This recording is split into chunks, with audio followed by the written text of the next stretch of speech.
A woman I'll call Millie went through a season of utter yuck. She was a woman of faith, so she went to church, but she didn't want to bother anyone with her troubles. Thinking that she could just will her way back to wholeness, she became isolated.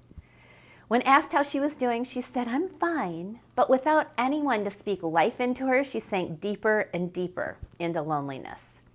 Then she heard me talk about how the enemy needed her to stay on the fringe of community so that he would be the only voice in her head. About how to try to do life on your own is not the way God intended us to live.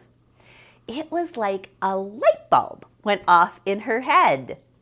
She realized that she'd been snookered into believing that she was an imposition, a burden, unworthy.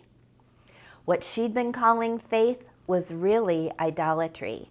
Trying to pull herself up by the bootstraps and press on alone had cut God completely out of her life instead of in the center of it where he belongs. So she made some changes.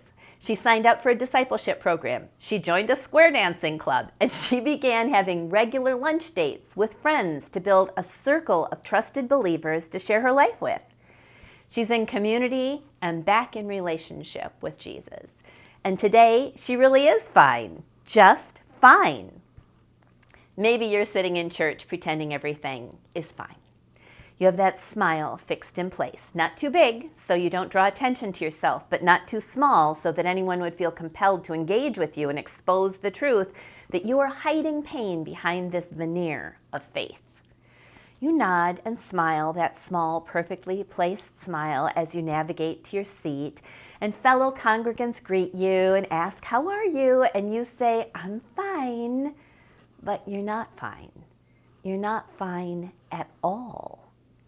Maybe this past season has been a series of painful tragedies, a job loss, a health crisis, the death of a good friend, the betrayal of another.